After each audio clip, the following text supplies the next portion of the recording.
सर्वांना नमस्कार।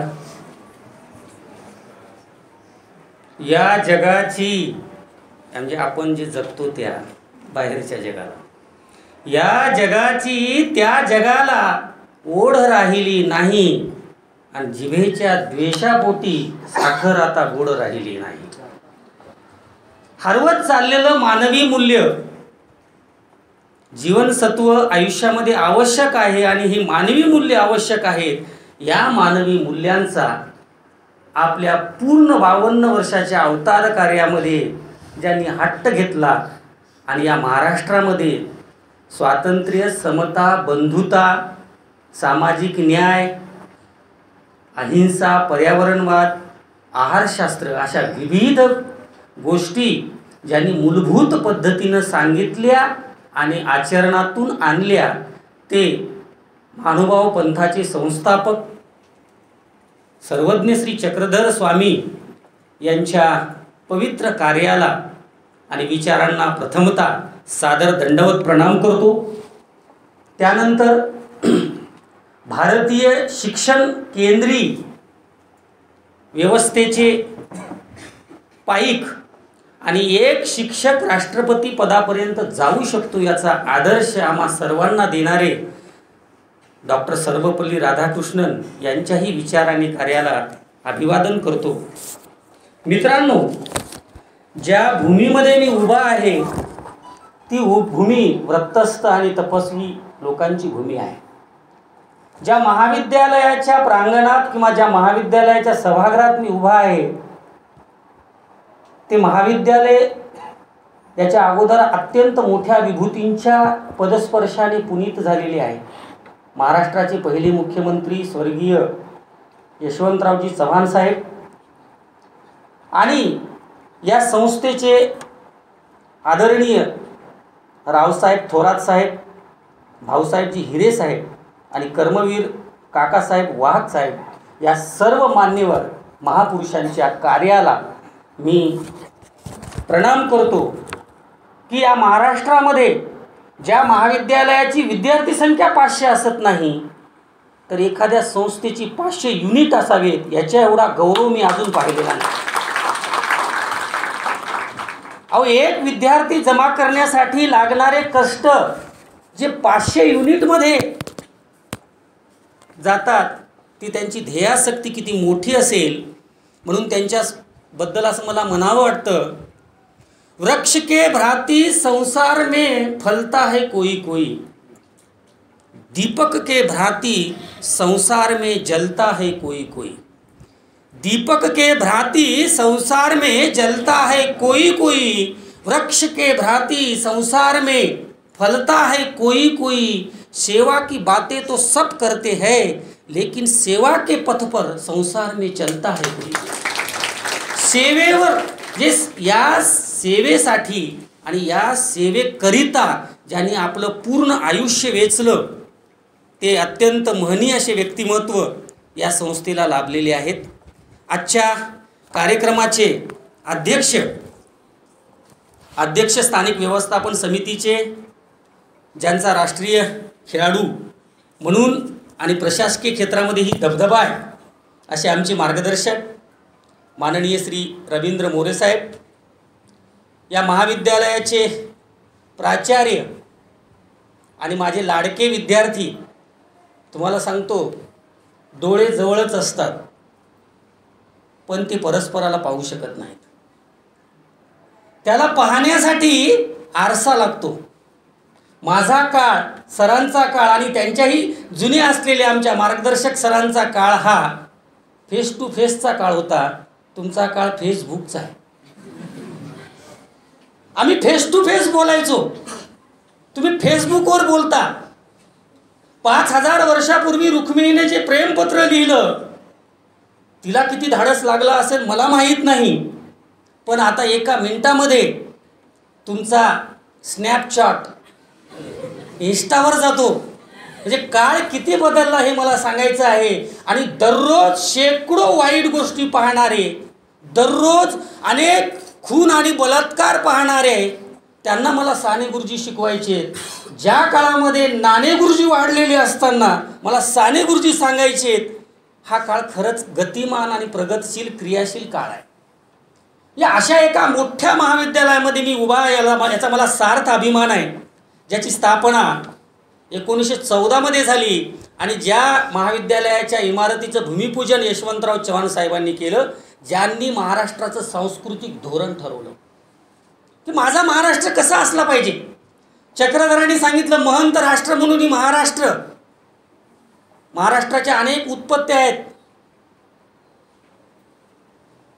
महाराष्ट्रीय असावे, कानड देशा तेलंग देशा न वचावे, असं चक्रधर स्वामींनी सांगितलं. म्हणजे स्वतःच्या प्रदेशाबद्दलची अस्मिता आणि स्वतःच्या भाषेबद्दलचं प्रेम.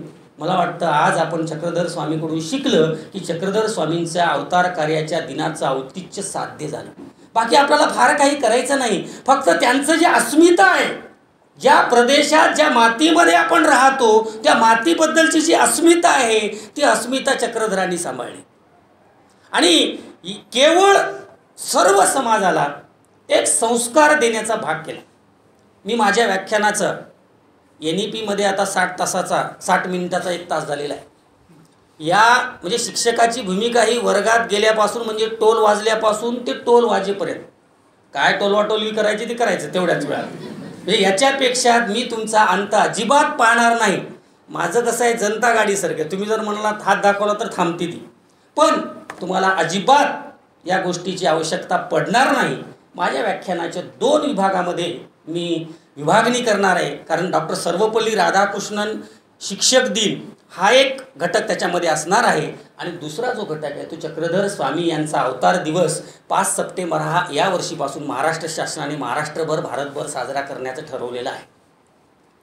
याबद्दल मी थोडक्यात मध्ये आधी मी शिक्षण व्यवस्था, ज्ञान, परंपरा याबद्दल थोडक्यात माझं मनोगत आपल्यासमोर ठेवणार आहे.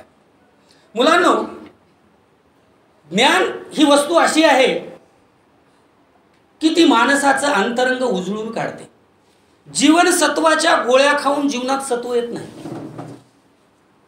मी काही औषधी आणण्यासाठी एका मेडिकलवर गेलो आणि त्याला सांगितलं की हा कागद त्याच्या समोर ठेवला आणि म्हटलं हे प्रिस्क्रिप्शन जे लिहिलेलं आहे त्याच्यातलं औषधं द्या. त्याने सांगितलं सर हे वरच्या एवढ्या 2 गोळ्या आहेत, ह्या खालच्या 2 माझ्याकडे नाही आहेत. मी म्हटलं बाजूच्या दुकानातून घेऊन द्या, तुम्ही आणून द्या. ते म्हणला त्यांचं माझं जमत नाही, त्यांचं माझं जमत नाही. मी म्हटलं अहो मधुमेहापासून BP पर्यंत आणि डोकेदुखीपासून पाठदुखीपर्यंत सगळ्या गोळ्या तुमच्याकडे आहेत, सगळ्यांची उत्तरं समाधान तुमच्याकडे आहे. तुमच्या दोघांमध्ये जमण्याची एखादी गोळी आहे का? म्हणजे तुमच्या दोघांमध्ये जमण्याची अशी एखादी गोळी आहे का? काळ गतिमान आहे, संस्कार आवश्यक आहेत. म्हणून मला एक कविता सुचली की कितीही पगार असला बापाला तरी सकाळी डब्यामध्ये नोट नेता येत नाही. कितीही पगार असला बापाला तरी सकाळी डब्यामध्ये नोट नेता येत नाही. आणि जिओ कितीही स्वस्त झाला तरी चपाती डाउनलोड करता येत नाही. ती भाजावीच लागते, ती डाउनलोड करताच येणार नाही. काळ बदलला तसं साहित्य बदललं, त्याची मूल्ये बदलली, ती व्यवस्था बदलली आणि आमच्या जीवनामध्ये ती झिरपत आलेली आहे. जीवन संस्काराचं झालं पाहिजे, जीवन समाधानाचं झालं पाहिजे, जीवनात सुख आलं पाहिजे. मुळात जीवनात सुख नाहीयेच, पण ते आलं पाहिजे. कचरा कुंडीमध्ये हिरे मोती शोधावे तसं आम्ही आपल्या लौकिक जीवनामध्ये सुख शोधू लागलेलो आहोत. सगळेजण बातम्याच्या युगामध्ये कोणीही आत्म्याची भाषा करत नाही. सगळीकडे वाहिन्या आहेत, सगळीकडे बातम्यांचं युग चालू आहे. एकच बातमी 10 वेळा दाखवली जाते. बातम्यांच्या युगामध्ये माणूस आत्म्यांची भाषा विसरत चाललेला आहे. सगळे जण रूपाबद्दल बोलतात, सौंदर्याबद्दल बोलतात, पण स्वरूपाबद्दल कोणीच बोलत नाही. स्वरूपाबद्दल बोललं पाहिजे, रूपाबद्दल बोललं तर ठीक आहे, स्वरूप बदलता येत नाही. आणि स्वरूप बदलायचं असेल तर संस्कार लागतात आणि संस्कार हे ज्ञानातून येतात. म्हणून चक्रधरांनी ज्ञानाची व्याख्या केलेली आहे. मला वाटतं ती जगातली सगळ्यात श्रेष्ठ व्याख्या आहे. ज्ञानापासी प्रेम उत्तम.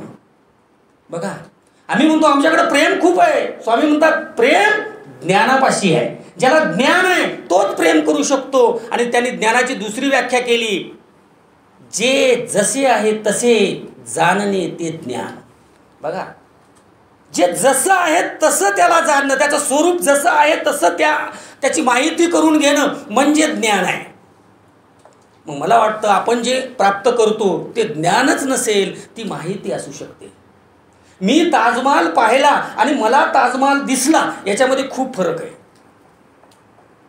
किंवा मला ताजमहालबद्दल माहिती आहे, म्हणजे माहिती असणं आणि त्याचं ज्ञान असणं. कारण ज्ञान हे माहितीच्या पुढची स्टेप ज्ञानाची आहे. आणि ते कसं प्राप्त होतं?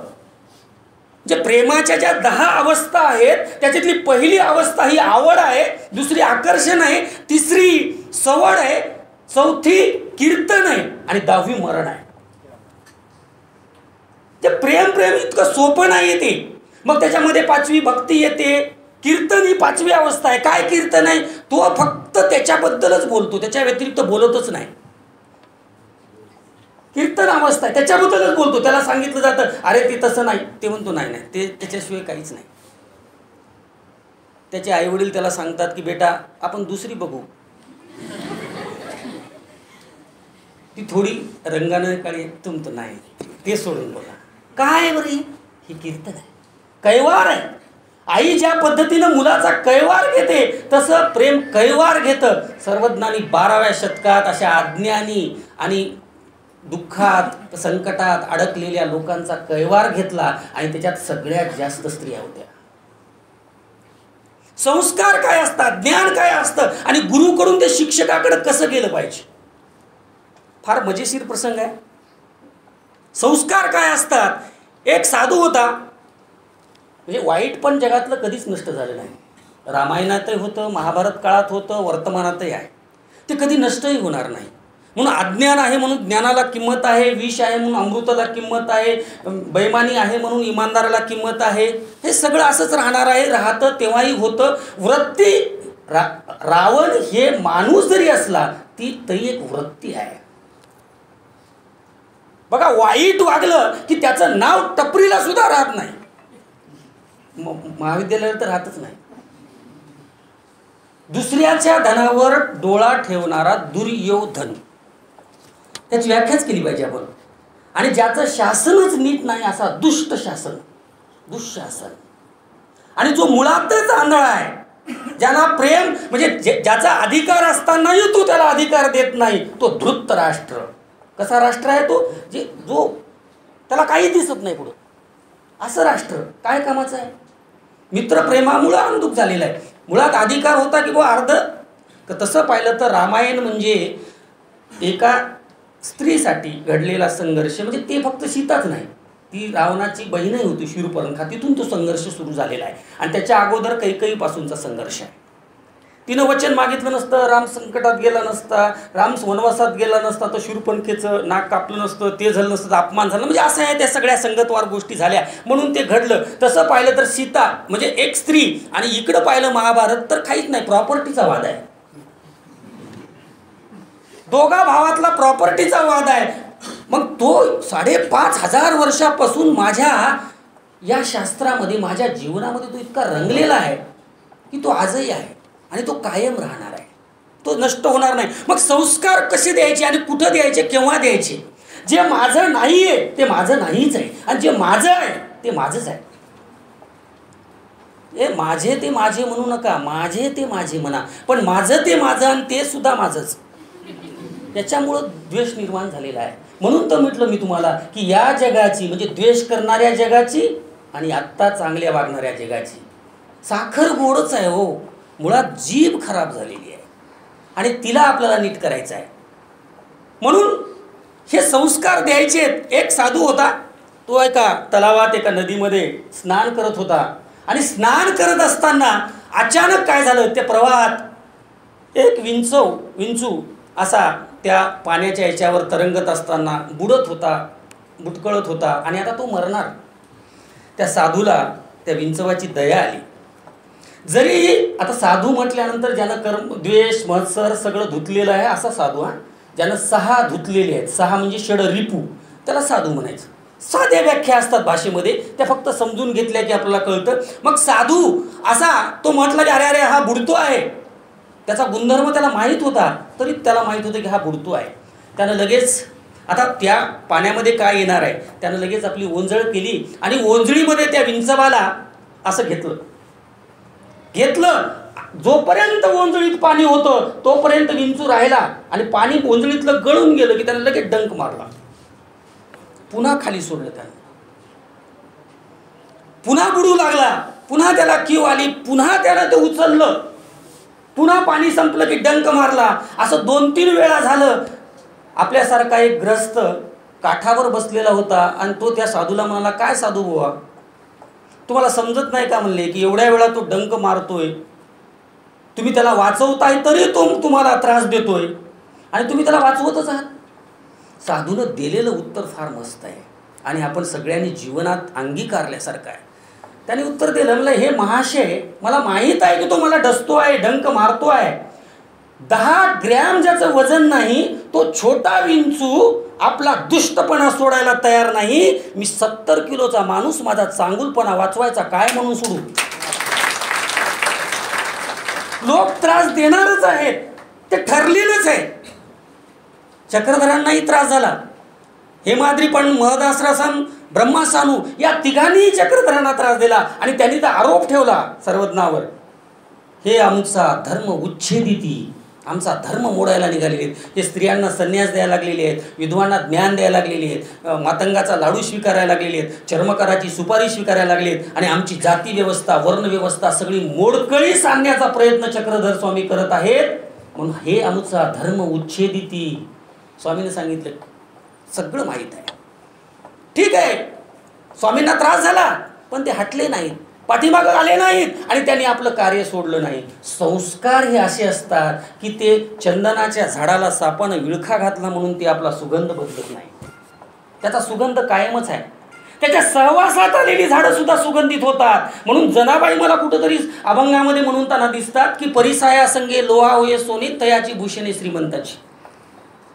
अहो लोखंड लोखंडच आहे, पण ते परिसाच्या सहवासात आलं की त्याचं सोनं होतं. म्हणजे विद्यार्थी गुरुच्या सहवासात आला त्याचं सोनं होतं. म्हणून संगत अशी करायची की त्याच्या सहवासानं, त्याच्या सुगंधानं, त्याच्या आचरणानं, त्याच्या गुणानं, त्याच्या विचारानं आपलं जीवनसुद्धा पुलकित झालं पाहिजे, समृद्ध झालं पाहिजे आणि निष्ठावान झालं पाहिजे, श्रम प्रतिष्ठा प्राप्त करणारं झालं पाहिजे. जीवनातला आनंद जर पाहिजे असेल, जीवनातलं सुख पाहिजे असेल, तर जीवनामध्ये माणसाला आनंद कुठं शोधायचा? कारण बुद्धाने तर सांगितलेलंच आहे, सब दुःख, सगळीकडे दुःख आहे. चक्रधरांचं तत्वज्ञान हे बुद्धांच्या जवळ जाणारं तत्वज्ञान आहे. कारण 5,500 वर्षापूर्वी भगवद्गीता सांगितली. त्या भगवद्गीतेमध्ये एक श्लोक फार महत्त्वाचा आहे. मला भगवद्गीता याच्यासाठी महत्त्वाची वाटते आणि विद्यार्थ्यांनी ती अंगीकारली पाहिजे. कारण एकच ओळ आहे त्याच्यामध्ये, ते सगळ्या तुम्हाला प्रतिमेमध्ये दिसून येईल. कर्मण्येवाधिकारस्य मा फलेषु कदाचन. कर्म करा पण फळाची आशा ठेवू नका. असं कसं होईल? असं कसं होईल? अभ्यास करा पण मार्काची इच्छा ठेवू नका. असं कसं होईल? पण हे असंच आहे. कारण प्रवृत्ती मार्गामध्ये तुम्हाला सुखच नाही, तुम्हाला सुख निवृत्ती मार्गात आहे. साधनानं देव पावतच नाही. बेड किती किमतीचा असला, गादी किती डेनलपची आणली किंवा स्लीपवेलची आणली, पण झोप खरेदी करता येत नाही, गादी खरेदी करता येते. म्हणजे सुख खरेदी करता येत नाही. म्हणून सुख हे समाधानात आहे आणि समाधान हे अंतकरणात आहे. म्हणून अंतकरण शुद्ध पाहिजे. काय शुद्ध पाहिजे? अंतकरण पाहिजे. म्हणून संत तुकाराम महाराजापासून ते सर्व संतांनी मनाच्या शुद्धीला फार महत्त्व दिलं. मन करारे प्रसन्न सर्व सिद्धीचे कारण किंवा मन वढाये वढाये वगैरे वगैरे सगळ्या मनांच्या सुंदर कविता मी तुम्हाला सांगत बसत नाही. पण आज आपलं झालंय कसं? कॉम्प्युटरच्या भाषेत सांगू का? कारण सगळे कॉम्प्युटर सायन्सचे प्रेमी आहेत सध्या. आउटडेटेड झालंय आयुष्य सारं, स्वप्नही डाउनलोड होत नाही. आयुष्य कसं झालंय? आउटडेटेड, व्हर्जनच बदललाय. आउटडेटेड झाले आयुष्य सारं, स्वप्नही डाउनलोड होत नाही आणि संवेदनांना व्हायरस लागलाय. दुःख सेंड करता येत नाही. सगळं सेंड करता येतं, दुःख सेंडच करता येतं. दुःख सेंड करता आलं पाहिजे. धरणाला 2 सांडवे असतात, एक येणारा असतो आणि भरलं की दुसरा सांडवा हा आउटलेटचा असतो. भरलं ना मग इकडून ते बाजूला गेलं. मनालाही तसा आउटलेट असला पाहिजे. म्हणून ज्याच्या खांद्यावर डोकं ठेवता येईल आणि ज्याच्या चरणावर पाय ठेवता येईल असे चरण आणि असे खांदे सांभाळा. आणि ते तुमच्या घरातच आहेत, 100% घरात आहेत. जगामध्ये नैसर्गिक प्रेम जर कोण करत असेल तर ती फक्त माता करू शकते. म्हणून चक्रधरांचं सूत्र आहे, मातेचे प्रेम ते नैसर्गिक, बाकी सगळं प्रेम झूट आहे. कोणी किती काय म्हणून, त्याच्यात स्वार्थ आहे. एक गिफ्ट नाही दिलं की बदलतं प्रेम. लग्नामध्ये जेवणाचा मेनू काढून टाकला तर अर्धे माणसं लग्नालाच येणार नाही, किंवा आधी ठेवला तर लग्न लावायला राहणार नाही. म्हणजे नीतिमत्ता आपली कुठं आहे आणि काय झालेलं आहे. म्हणून मी सांगतो की चक्रधरांचं हे बरोबरच आहे. त्याने सांगितलं बाकीचं प्रेम असू शकतं, तो व्यवहार आहे. प्रेमामध्ये देणं असतं, घेणं नसतं. जिथं देणं घेणं होतं तिथं व्यवहार होतो, प्रेम संपत. मी दुकानात गेलो, 100 रुपये दिले, साखर घेतली, त्यानं खूप हसला, मीही पैसे दिले, खूप हसलो, संपलं. उरलं काय? कुठं प्रेम आहे? नाही, ते दुकानदार माझ्यावर लई प्रेम करते, बिलकुल करते, फार हसून मला वस्तू देते, नाही देते, त्याचा धंदा आहे, तो त्याचा व्यवसाय करणार आहे. प्रेमात देणंच असतं, घेणं नसतं. हे माझ्या पिढीला कोणतरी सांगायला पाहिजे. आणि मी असं म्हणायला पाहिजे विद्यार्थी मित्रांनो कि खुश रहे तू सदा, ये दुआ है मेरी, बेवफाई सही महबूबा है मेरी. पण आम्ही काय म्हणायलो, आम्ही असं म्हणतोय की अडकलेला पतंग काढायला पाहतात आणि निघत नाही दिसताच फाडायला पाहतात. पतंग अडकलाय, काढा हळून, निघत नाही, सोडून द्या. आम्ही सोडून द्यायला तयारच नाही होत. कृष्णानं काय काय सोडलं? जन्मला तेव्हा जन्मल्या मायबाप सोडले. ज्या नंद यशोदेनं सांभाळलं, ज्या गोकुळानं सांभाळलं ते गोकुळही सोडलं. ज्या मथुरेचं राज्य मिळालं ती मथुरा सोडली. ज्या द्वारकेला गेला ती द्वारकाही शेवटी सोडली. कृष्णाला काय मिळालं? ज्याच्या हातामध्ये सुदर्शन चक्र असताना, एका गुन्ह्याला कोणाचंही डोकं उडवायची क्षमता असताना 100 शिव्या कोण सहन करतो? तो कृष्ण आहे. त्याला कृष्ण समजला आहे. आणि ज्याच्या हातामध्ये शस्त्र असताना त्याच्या दुसऱ्या हातामध्ये बासरी आहे, तो कृष्ण आहे.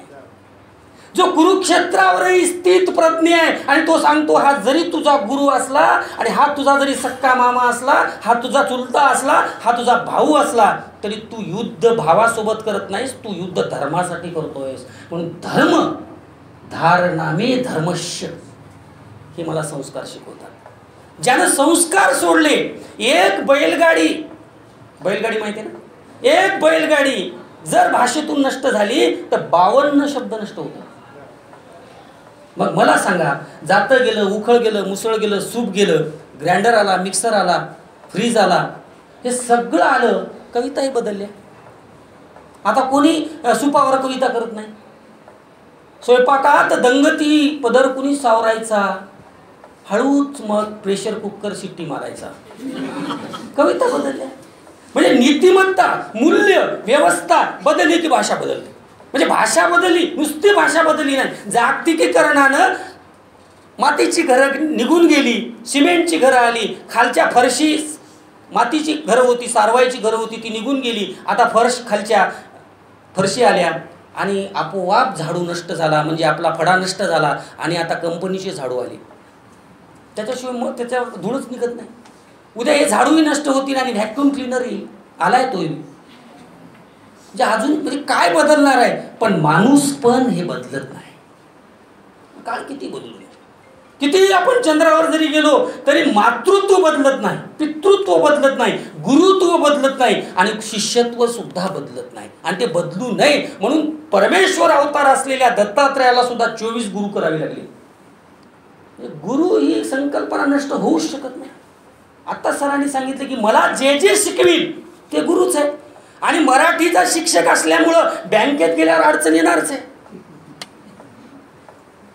काय करायचं, पैसे कसे काढायचे, कोणता लाल घ्यायचा की पिवळा घ्यायचा की हिरवा घ्यायचा, ते सगळ्याला सगळं येतं असं काही अजिबात नाही आणि यायची गरज नाही. एक भाषा आली तर माणूस काही विद्वान होत नाही. आणि एक भाषा येत नसली तर काही अडाणी नसतो. डिग्री ही झाली पात्रता. डिग्री ही पात्रता आहे, त्याला इलिजिबिलिटी म्हणू आपण. पण योग्यता येण्यासाठी संस्कार आवश्यक आहे. म्हणून क्वालिटी आली पाहिजे. क्वालिटी म्हणजे योग्यता, आणि क्वालिटी विचारातून येते, आचरणातून येते, संस्कारातून येते. म्हणजे आपण ज्या परिसरात राहतो त्या परिसरातून ती आपल्याला प्राप्त होत असते, आणि ही आपल्याला प्राप्त व्हायला पाहिजे. म्हणून माणूस खुजा झालाय. कसा खुजा झालाय? कम्प्युटरच्या चिप सारखा माणूस मनानं खुजा झालाय, आणि मदर नावाचा बोर्ड त्याच्या आयुष्यातून वजा झालाय. मदर बोर्ड आहे, पण मदर आणि फादर हे दोन्हीही, हे बघा, कोणत्याही भाषेमध्ये जा, पहिल्यांदा माणूस जी भाषा बोलतो ते ओष्ठस्वन असतात, दात नसतात. तेव्हा सगळ्या म्हणजे भाषेच्या प्राध्यापकांना माहीत असेल, कारण जेव्हा दात नसतात तेव्हा आपण पहिली भाषा शिकतो ती दोनच वर्ड शिकतो. एक बाबा, जे ब ब प आणि म, हे जे शब्द आहेत हे ओष्ठी आहेत. ओठाशिवाय म्हणताच येत नाही. म्हणून बहिणाबाईला सांगावं लागलं, ते भाषेचं तत्वज्ञान माझ्या बहिणाबाईनं मानलं कवितेतून. माईला माये म्हणता, ओठाला होट्ट भिड, सासूला सासू म्हणता, केवढं मोठं अंतर पडलं. माय हा शब्द तोंड वाचून म्हणताच येत नाही, म्हणून दाखवा. ओठाला ओठ लागणारच आहे, पण सासू मात्र ओठाला ओठ लागता म्हणता येत नाही. तिच्या नावातच तसं आहे. सासू, सारख्या सूचना, आणि सून, सूचना नको. हे शब्द फार मस्त येतात, फक्त त्याला आपण ओळखायला पाहिजे. ते आपले मित्र असतात. भाषा ही शब्दातून, संस्कृतीमधून जशी घडत असते तशीच ज्ञानाच्या माध्यमातून घडत असते. का घ्यायचे ज्ञान? अरिस्टॉटल नावाचा एक तत्ववेत्ता होता, आणि त्यांनी एक विचार मांडला शिक्षणाबद्दल. त्याचं एक प्रसिद्ध असं इंग्रजी वचन आहे, the roots of education are bitter but the fruits are sweet. शिक्षणाची मुळे कडू जरी असली तरी त्याची फळे मात्र गोड असतात. मला वाटतं शिक्षण हे परिवर्तनाचा मार्ग आहे. शिक्षण हे जीवनातल्या, आयुष्यातल्या सगळ्या गोष्टीला संक्रमित करण्याचा मार्ग आहे. म्हणून शिक्षण फार महत्वाचं आहे. याच्यामध्ये शी म्हणजे शिस्त आहे, क्ष म्हणजे क्षमता आहे, आणि शिक्षकामध्ये क म्हणजे कर्तव्य आहे. त्या तिघाचं शिक्षक आहे. वेळेवर गेलाच पाहिजे, क्षमता असली पाहिजे शिकवण्याची, आणि कर्तव्य केलं पाहिजे. या क्षमतेबद्दल मला एक सांगायचं. काय झालं की एक शिक्षक विठ्ठल वाघांची कविता वर्गामध्ये शिकवत होते. काया मातीत मातीत तिफन चालते. शहरातले शिक्षक होते, आणि मग विद्यार्थी फार चमत्कृती असतात. ते काया मातीत मातीत तिफन चालते असं म्हटल्या एक मुलगा उठला आणि सर म्हणला, ते तिफन म्हणजे काय हो? तसं पाहिलं तर त्याच्यातच अर्थ आहे त्याचा. तिफन, तीन फणाची. सर मराठी नवीन शिकवायला आली ती माझ्यासारखीच. त्याने खाली पाहिलं, तिथं होता अर्थ, तिफन म्हणजे पेरणीचं साधन. त्यांनी सांगितलं तिफन म्हणजे पेरणीचं साधन. पुन्हा कविता सुरू झाली, ढग ढोल वाजविते. पोराला प्रश्न पडतोच मुलांना प्रश्न, सर त्या तिफणीनं काय काय पेरतो? मी काय म्हटलं, शिक्षक म्हणजे क्षमता, क्षमता म्हणजे शिक्षण. आता पुन्हा सरांनी खाली पाहिलं शब्दार्थामध्ये, तिथं शब्दाचा अर्थ नव्हता, काय काय पेरतात, स्पष्टीकरण नव्हतं, वर्गीकरण नव्हतं. आणि मग सरांनी सांगितलं तिफन, तिफणीनं केळी पेरतात, ऊस पेरतात, गहू पेरतात, त्याला तिफन म्हणतात. मी तुम्हाला सांगितलं शी म्हणजे शिस्त आहे, पण क्ष म्हणजे क्षमता सुद्धा पाहिजे. ज्ञान अपूर्ण असेल तर कसा गोंधळ होतो, आणि ज्ञान परिपूर्ण असेल तर कसं समाधान मिळतं. म्हणून मला एक सर्वपल्ली राधाकृष्णनांचा उल्लेख करायचा आहे. त्यांच्या चरित्रात मी वाचलेली कथा आहे, ती दुसऱ्याची असू शकते, पण ते वर्गामध्ये एकदा जांभळाचे दिवस नावाची धडा शिकवत होते. जांभळाचे दिवस, धड्याचं नावच होतं जांभळाचे दिवस. आणि सरांनी विद्यार्थ्यांची जिज्ञासा जागृत करण्यासाठी विद्यार्थ्यांना प्रश्न केला, मित्रांनो, मुलांनो, तुम्हाला जांभूळ माहिती आहे का? पोरं म्हणाले, हो जांभूळ माहिती आहे. मग मला सांगा जांभळाचा रंग कसा असतो? एक पोरगं उठलं, सर म्हणला मी सांगतो, सर मी सांगतो म्हणला जांभळाचा रंग कसा असतो, सांग म्हणाले. ते म्हणाले सर जांभळाचा रंग हिरवा असतो. सर शांत झाले आणि म्हणाले बस बरोबर आहे. बघा दुसरा एखादा मास्तर असतं तर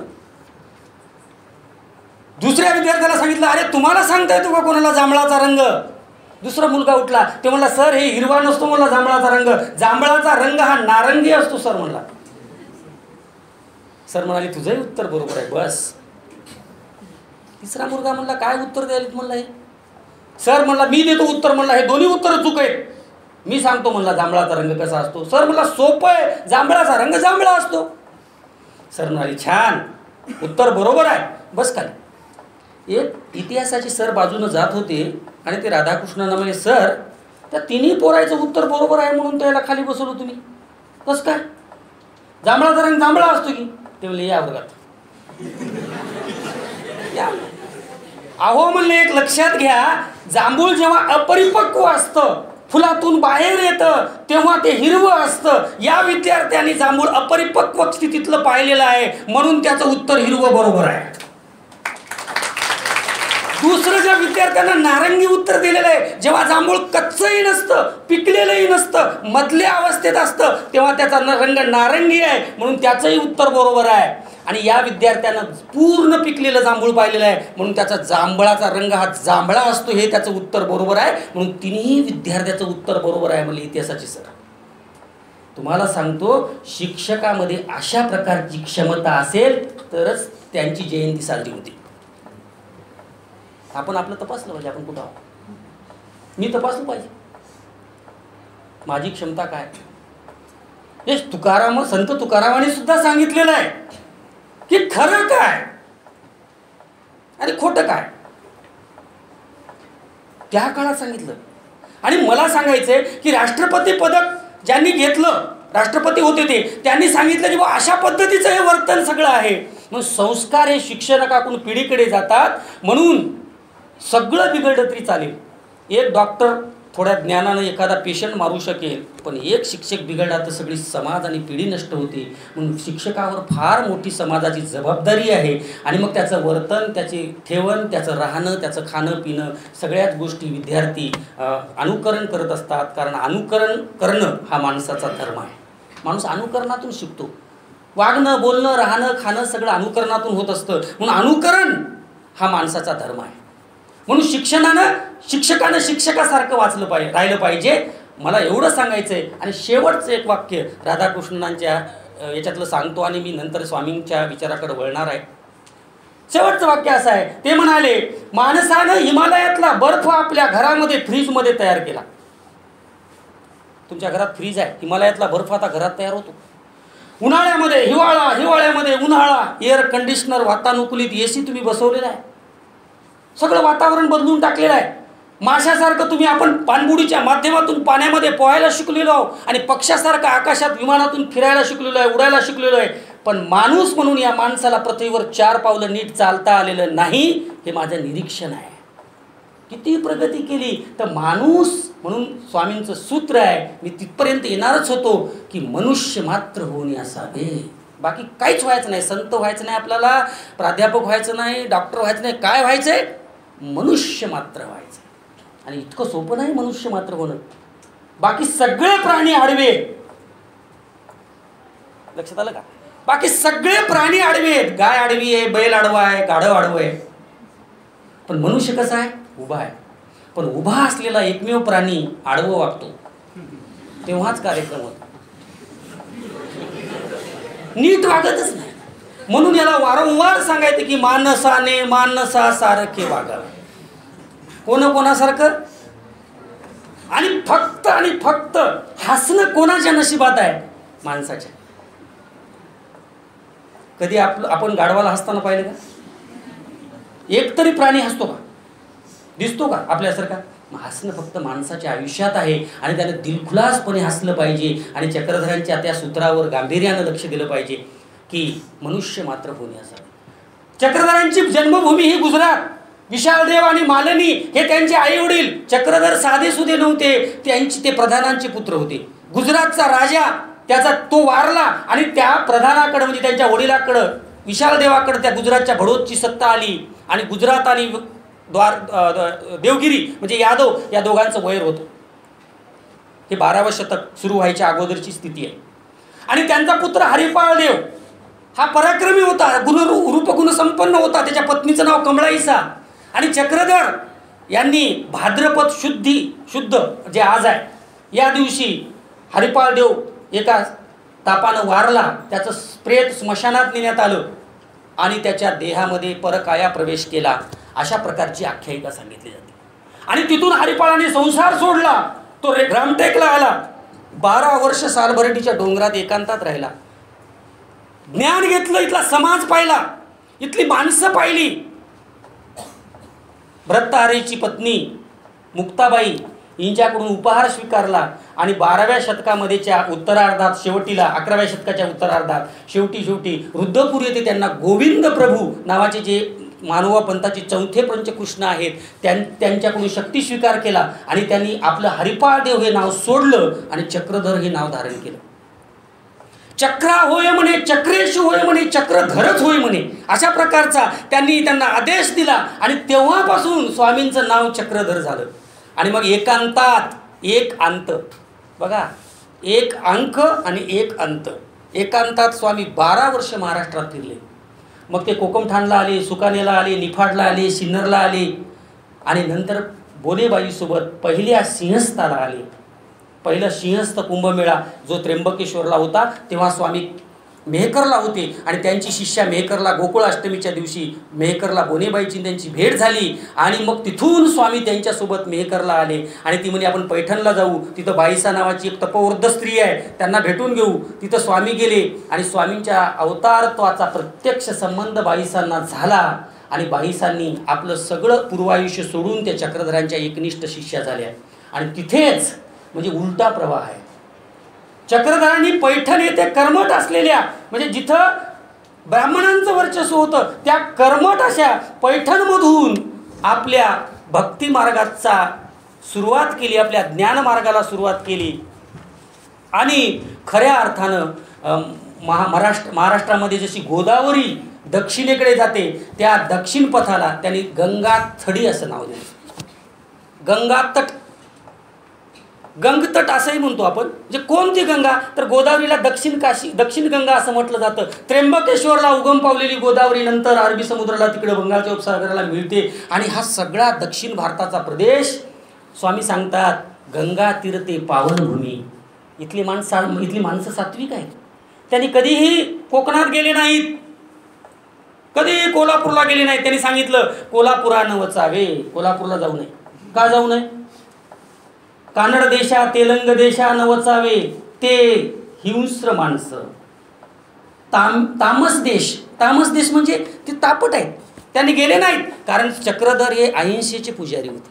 त्यांना हिंसा मान्य नव्हती. तुम्ही जर स्वामींच्या आयुष्यात पाहिलं तर स्वामी म्हणतात एकदा काय झालं, पहिला स्वामींचा म्हणजे 31 मार्च 1196 म्हणजे जो काळ होता स्वामींचा त्यानंतर 12 वर्षांनी स्वामींनं पहिलं सूत्र सांगितलं. ते सूत्र होतं सशासाठी सांगितलेलं, एथ शरण आलेल्या काही मरण असे. काय होतं ते एथ शरण आलेल्या काही मरण असे? चक्रधरांनी सांगितलं की हे जो अवघा जणू म्हणजे सगळे जग थकला असे तयाचे थक पेडिता काही आणखी देव असेल. हे सगळ्या लोकांना दुःखातून मुक्त करायचंय मला. या सगळ्या लोकांचं मग विधवा असतील, परितक्त्या असतील आणि हे सगळे वर्णव्यवस्थेनं, जातीव्यवस्थेनं, अस्पृश्यतेनं गांजलेले लोक असतील, यांना सगळ्यांना याच्यातून काढायचे मला.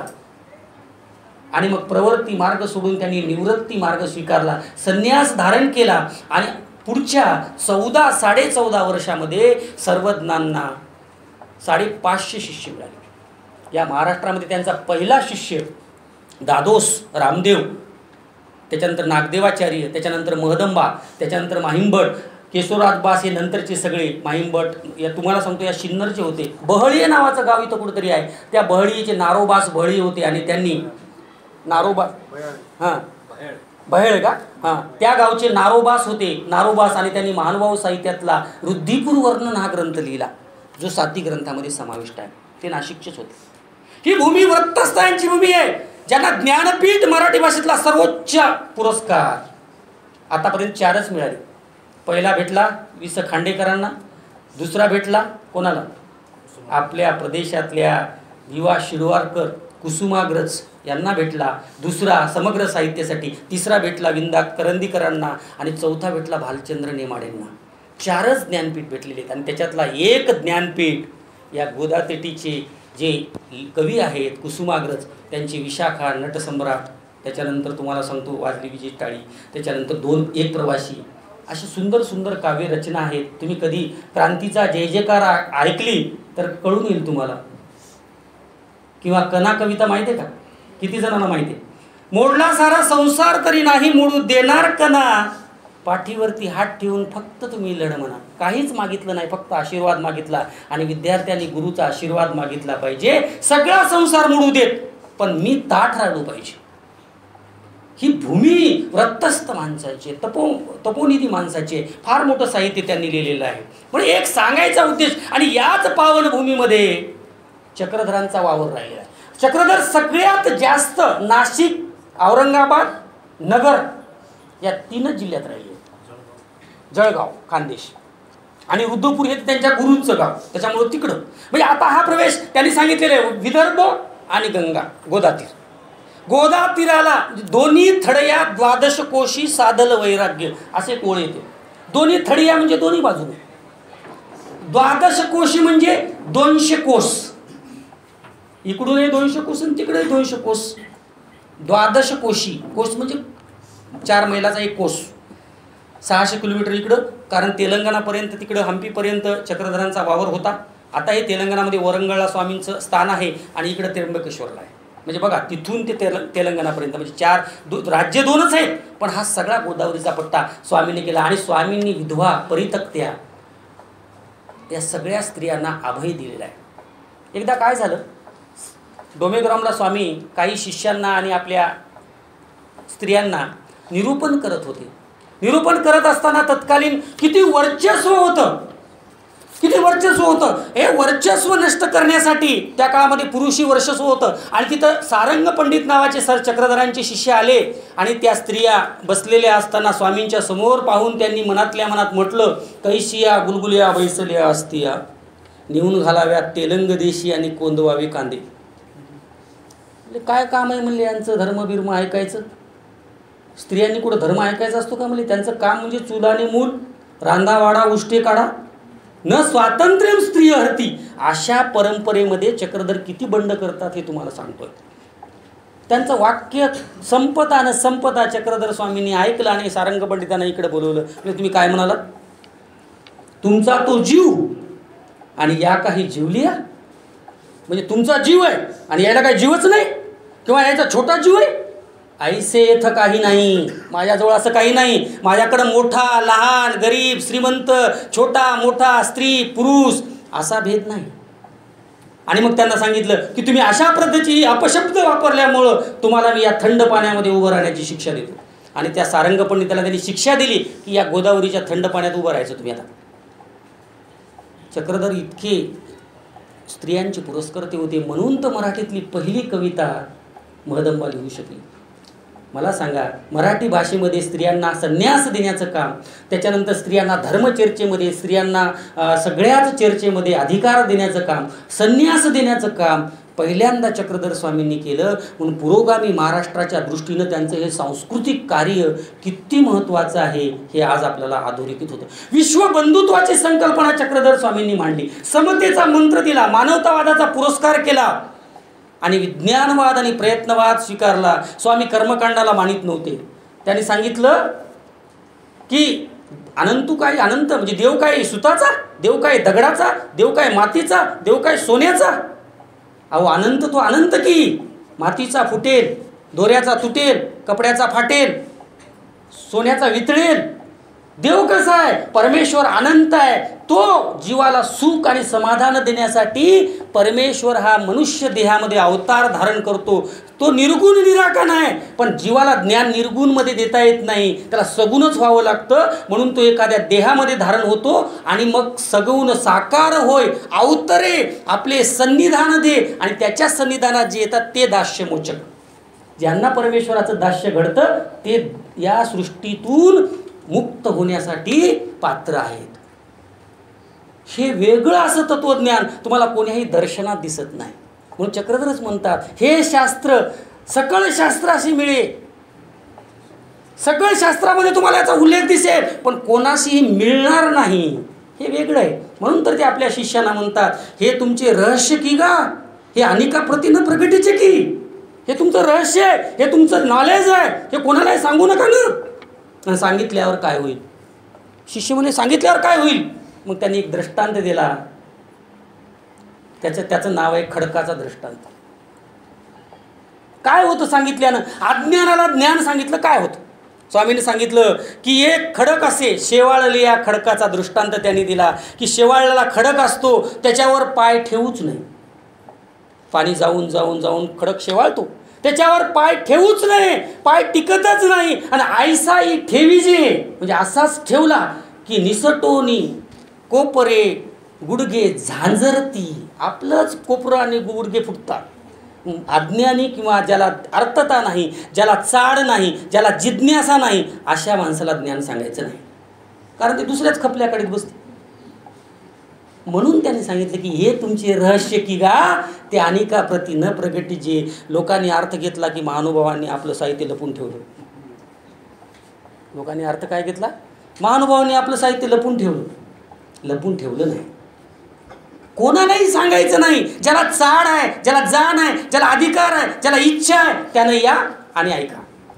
पण ज्याला इच्छाच नाही, ज्याचं मन कुठंतरी भटकत आहे, ज्याला श्रद्धाच नाही, आणि श्रद्धा नसलेल्या माणसाला ते गोडच लागत नाही, विश्वासच नाही. बघा, जगामध्ये सगळ्यात महत्त्वाची गोष्ट काय असेल तर ते विश्वास आहे. म्हणून भगवान श्रीकृष्णानं भगवद्गीतेमध्ये सांगितलंय, श्रद्धा वा लभ्यते ज्ञान. ज्ञान कोणाला होतं? ज्याच्याकडे श्रद्धा आहे. हे काय खरं आहे, त्याचं काय खरं आहे, त्यानं काय होतंय, नाही, याला पटत नाही, आणि त्याला सांगून उपयोगही नाही, टिकतच नाही ते. म्हणजे तुमची निष्ठा आहे का? साध्या MBBS डॉक्टर होण्यासाठी जर तुम्हाला 15 वर्ष आयुष्यातले खर्च करावे लागत असतील, तर जीवाचा परमेश्वर ज्याने तुमचं उद्धार होणार आहे त्याच्यासाठी काय 1-2 दिवसात मिनिटात समजणार आहे का? ते नाही समजणार. त्याच्यासाठी आपल्याला व्रतस्थपणानं काम करावं लागेल, आणि ते काय आहे, मूळ सिद्धांत काय आहे ते समजून घ्यावे लागेल. म्हणून त्यांनी अवताराचे हे 3 प्रकार सांगितले की अवतार परमेश्वर धारण कसा घेतो. पहिला घेतो तो गर्भीचा. श्रीकृष्णाचा अवतार जसा झाला, मातेच्या गर्भामधून अवतार घेतो तो, म्हणजे जन्म होतो आणि त्याचं लालन पालन होतं आणि तो ज्ञान देतो. म्हणजे श्रीकृष्णाचा अवतार हा गर्भीचा, दत्तात्रय प्रभूचा अवतार हा गर्भीचा. दुसरा अवतार सांगितला त्यांनी दवडण्याचा, जो गोविंद प्रभूचा अवतार होता. एखाद्या मातेच्या गर्भामध्ये जो गर्भ आहे त्याच्यामध्येच परमेश्वर प्रवेश करतात आणि त्याचे सगळे गुणधर्म स्वीकारतात. मग तो वेडा असला तरी वेडे पण स्वीकारतात, ते जसं दिसतं तसं स्वीकारतात. आणि मग गोविंद प्रभूचा अवतार हा तसा दवडण्याचा अवतार होता. आणि चक्रधरांचा अवतार हा पतित उद्धारक म्हटलेला आहे. पतित म्हणजे प्रेतामध्ये प्रवेश करणे, त्याला परकाया प्रवेश असं म्हणतो. काय होतं माहिती आहे का? आता ह्या सगळ्या गोष्टी आज आपल्याला अकल्पित वाटतात, खऱ्या वाटत नाहीत, कारण भौतिक जगाचा आपल्यावर एवढा पगडा पडलेला असताना खऱ्या वाटतच नाहीत आपल्याला. म्हणजे त्याचा सैद्धांतिक अर्थ मलाही तुम्हाला तेवढा स्पष्ट करून सांगता येणार नाही, पण आपण जे ऐकू आणि माझ्या माहितीप्रमाणे मी जे सांगतो की पतित उद्धारक म्हणजे एखाद्या प्रेतामध्ये त्याच्यामध्ये आत्मा. आता कारण आपल्याकडं संकल्पना अशी आहे, त्याच्यासाठी आधी आपल्याला समजून घ्यावं लागतं की आत्मा हा सिद्धांत नैनम छंदाती शस्त्रांनी नैनम दाहाती पावका. आत्मा तोडू शकत नाही, जाळू शकत नाही, मारू शकत नाही, काहीच नाही. म्हणजे आत्मा जसं एखादं शरीर सोडून दुसऱ्या शरीरात प्रवेश करू शकतो, तसं आत्मा मरत नाही, शरीर मरतं. हे जर सिद्धांत पटला तर ते पतित उद्धारक पटते, नाही तर ते पटत नाही. त्याचा याच्याशी संबंध आहे.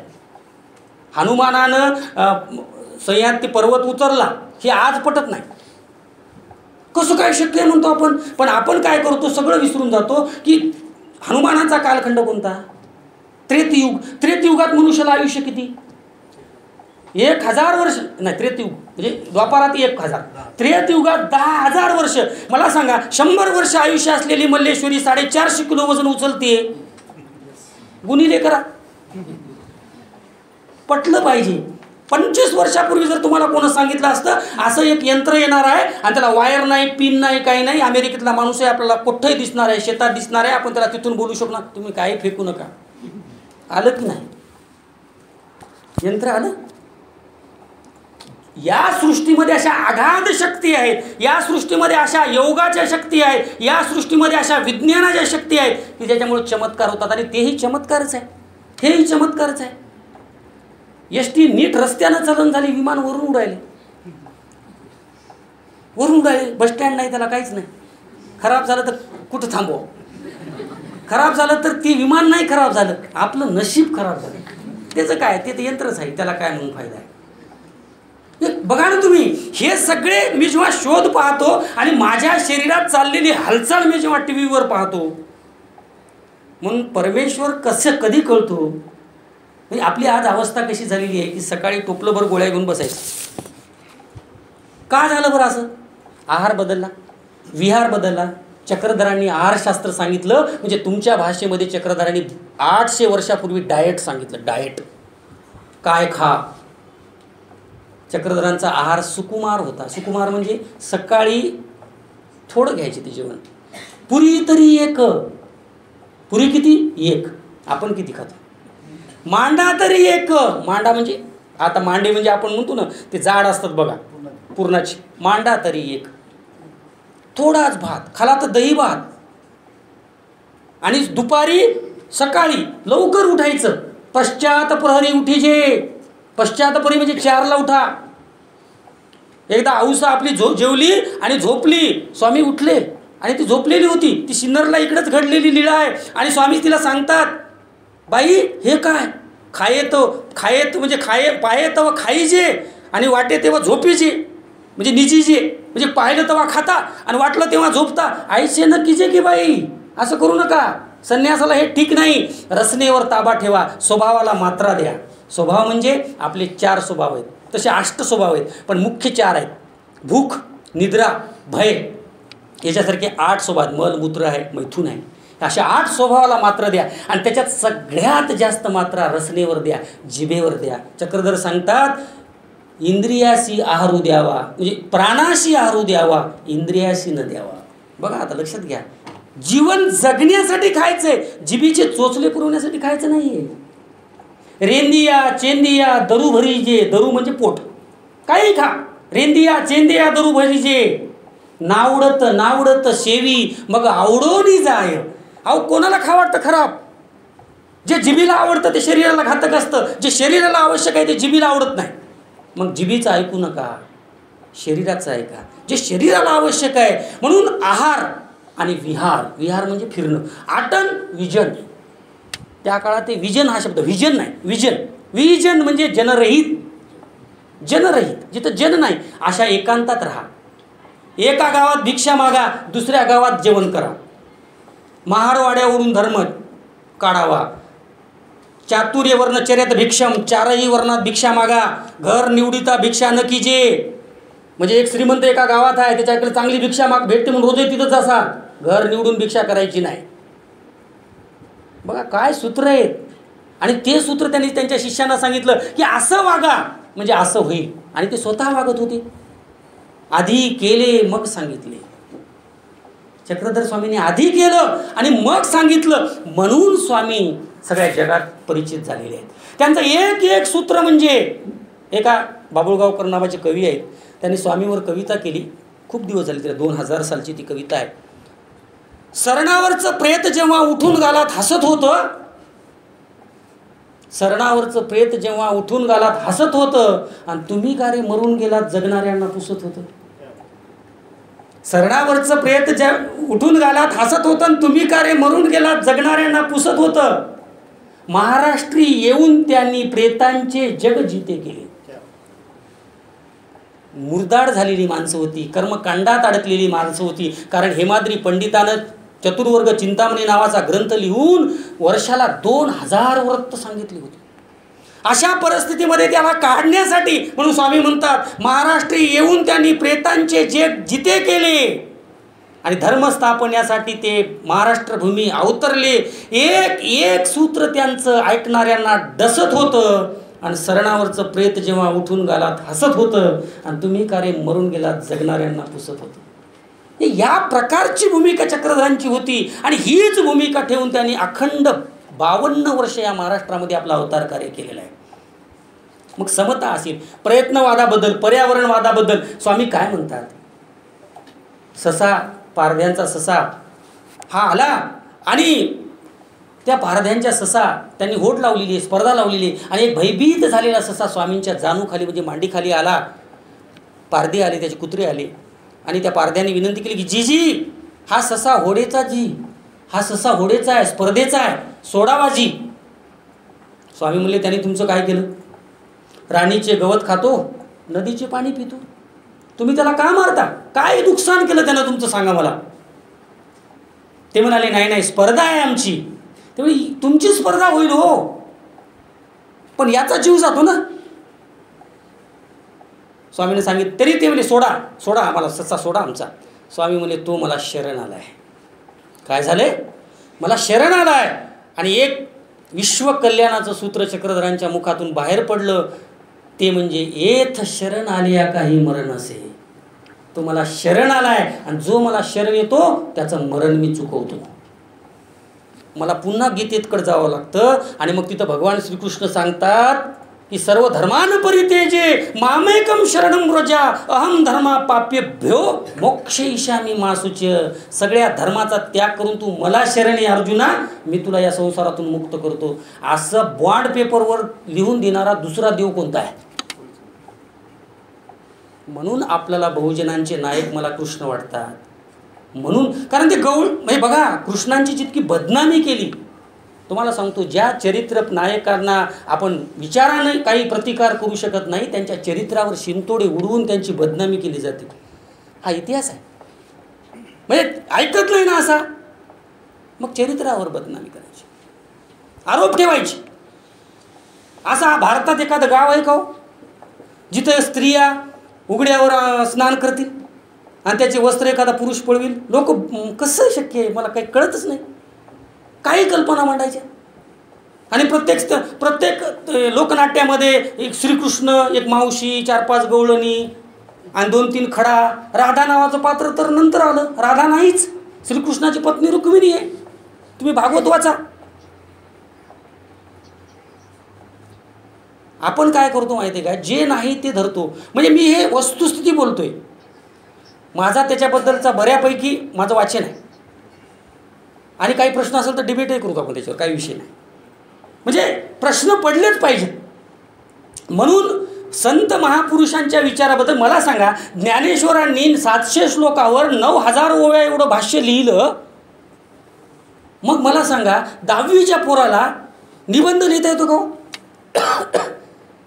काव्य, तत्वज्ञान, भाषा, सौंदर्य, अलंकार, यमक, वृत्त, एवढं विज्ञान. आणि विद्यापीठ म्हणजे काय सांगतो तुम्हाला की ज्ञानेश्वर हे मराठीतले पहिले PhD आहेत. त्याच्या आधी कोणीच PhD नाही. आपण तुम्ही तर काहीच नाही. काय केलं? 700 श्लोक आहेत, क्रम आणि अध्याय न बदलता 9000 ओव्यांचं भाष्य लिहिणारे पहिले असे इतके मोठे कवी आहेत. ते काय संकल्पना आहे त्यांची? चक्रधरांची जी आहे तीच आहे. हे विश्वची माझे घर, ऐसी मती जयाची स्थिर, किंबहुना चराचर आपण झाला. गायीची तृष्णा हरू आणि व्याघा विष देऊनी मारू, ऐसा अपपर भाव नाही तेथे. संत कोणाला म्हणायचंय? हे विश्वची माझे घर. आम्ही आमच्या घराला घर म्हणतो, संत सगळ्या विश्वाला घर म्हणतात. गायीची तृष्णा हरू, गाय हिंस्र नाही, शांत आहे म्हणून तिला नदी पाणी पाजते, आणि वाघ हिंस्र आहे म्हणून तिला नदी पाणी पाजत नाही काय?